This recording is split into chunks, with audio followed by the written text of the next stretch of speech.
안녕하세요. 가치경제 박명준입니다. 오늘은 우리가 일을 해야 하는 이유에 대해서 간단하게 설명을 드리고자 합니다. 어떻게 하면 우리 인류가 일을 하지 않을 수 있을까에 대해서도 함께 생각해 보고자 합니다. 수많은 사람들이 일을 하지 않는 그날이 오기를 꿈꾸고 있습니다.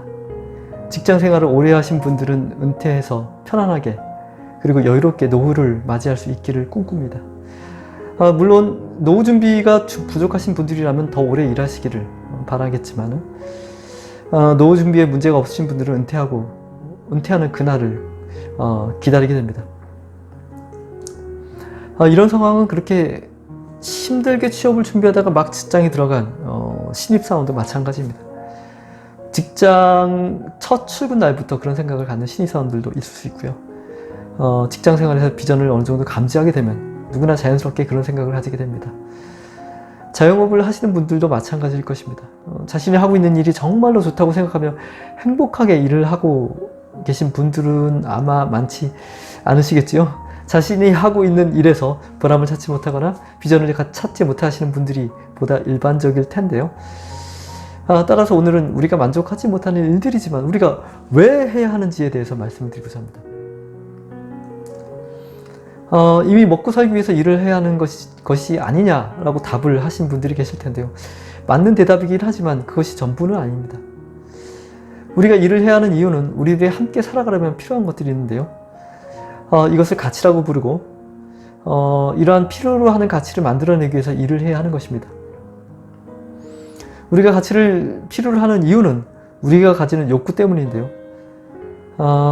이러한 욕구는 몇 가지로 분류가 되는데요. 생리적 욕구, 안전의 욕구, 존중의 욕구, 소속의 욕구, 애정의 욕구, 인격 성장의 욕구, 그리고 자아 실현의 욕구입니다.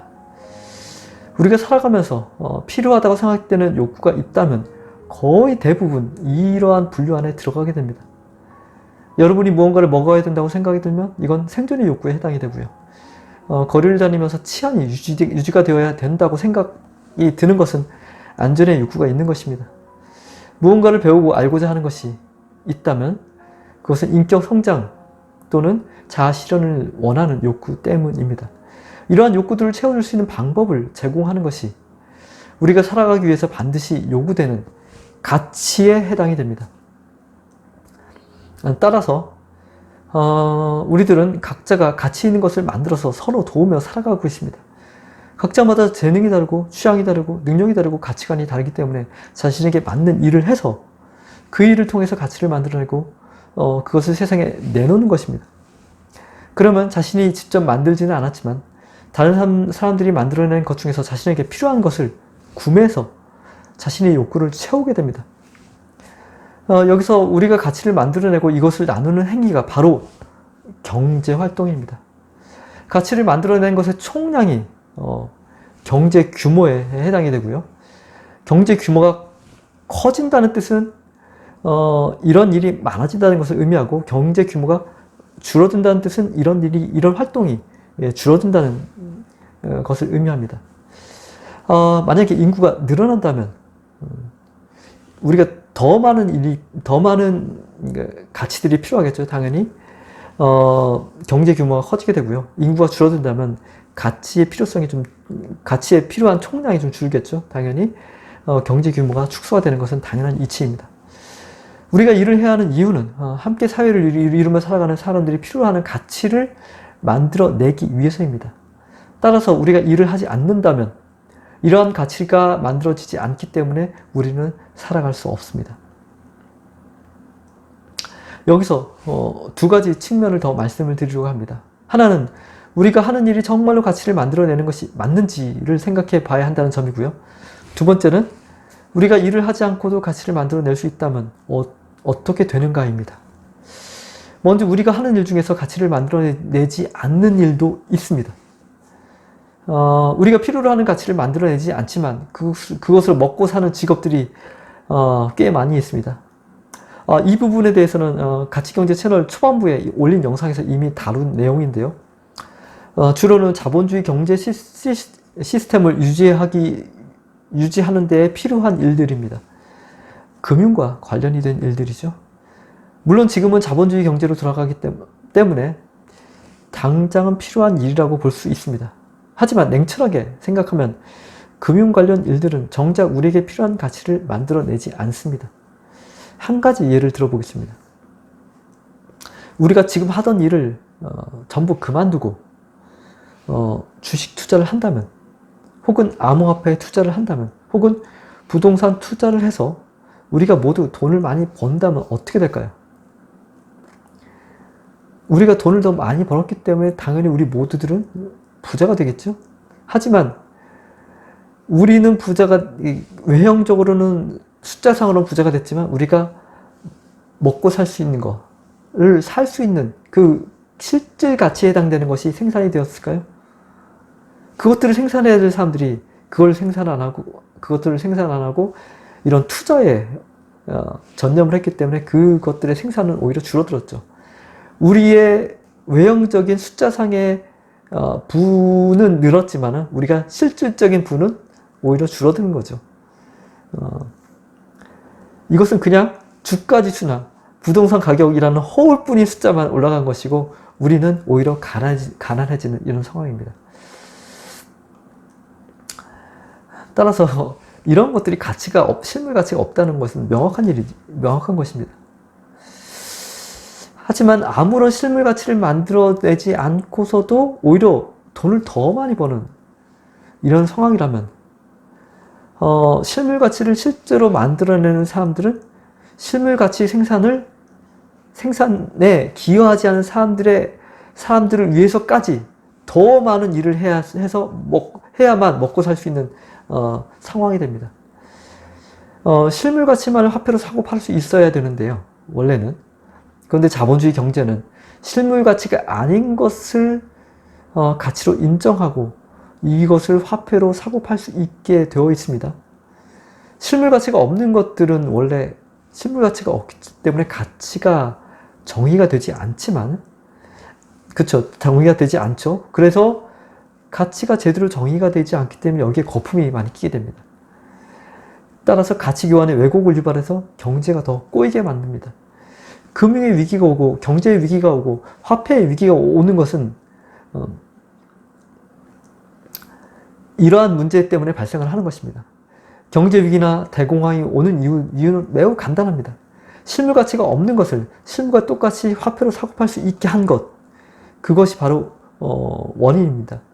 부익부 빈익빈이 일어나는 이유도 동일합니다. 거품이 잔뜩 끼는 실물 가치가 없는 금융자산을 많이 보유할수록 거품 덕분에 부자가 되는 것입니다. 쌀을 아무리 많이 소유하고 있다고 해도, 그리고 시간이 경과해도